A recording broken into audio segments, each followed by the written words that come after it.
America में जो सदर ट्रंप का इंतखाब है उसको लेके पाकिस्तानी इंटरनल पॉलिटिक्स में बिलखुसूस पाकिस्तान तहरीक इंसाफ की जानिब से बहुत सारी एक्सपेक्टेशंस थी। अब उन्होंने हलफ उठाना है कुछ दिनों में और अब सामने ये आ रहा है कि अमेरिका ने एक बार फिर पाबंदियां लगाई हैं पाकिस्तान के 4 इदारों पर, जिनमें 3 तिजारती इदारे हैं और एक नेशनल डेवलपमेंट कॉम्प्लेक्स है। आपको लगता है कि ये दोनों मामले आपस में जुड़े हुए हैं? ऐसे वक्त में इन पाबंदियों का इजहार होना और फिर जो हमारे बैलिस्टिक मिसाइल्स की एक सलाहियत है उसको लेके आज फिर उनके तर्जुमान ने अमरीकी महकमा खारजा ने ये कहा है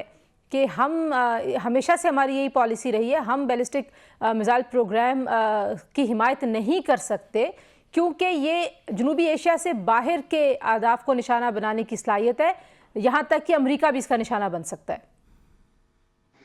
देखिए, ये दो मुख्तलिफ चीजें हैं। ये जो यहाँ एक्सपेक्टेशन है ना कि अमेरिका का कोई भी सदर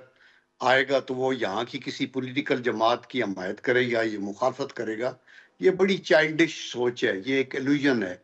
उनके अपने मफादात हैं, उसके मुताबिक वो चलेंगे। ये जो मिसाइलों की रिस्ट्रिक्शन का चक्कर है, ये ज्यूज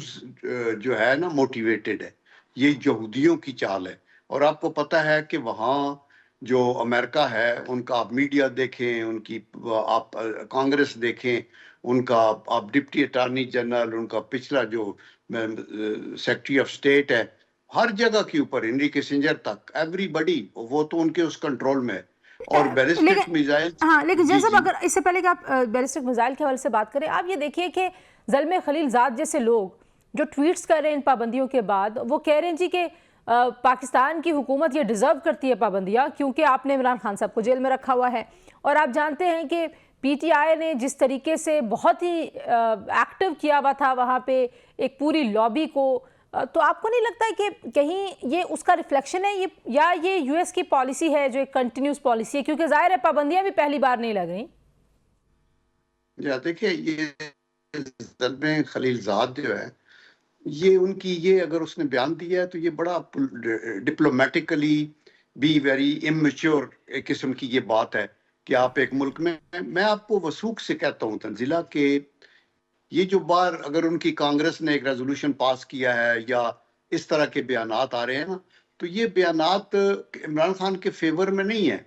ना किसी जमात के फेवर में है, ये सिर्फ पाकिस्तान के खिलाफ हैं। लेकिन इसकी कोई गारंटी नहीं है कि ये मुंह बंद होंगे। अच्छा, अब जो आप बैलिस्टिक मिसाइल की बात कर रहे थे, अब जो उनके नायब मुशीर हैं कौमी सलामती के जॉन फाइनर, उन्होंने कहा जी कि जो जौहरी हथियारों से लेस पाकिस्तान ऐसे मिसाइल बना रहा है कि जो चाहे तो अमेरिका को भी निशाना बना सकते हैं। तो आपको लगता है कि ये जो खदशा है ये दुरुस्त है, इसका इजहार अमेरिका की जानिब से ऐसे वक्त में होना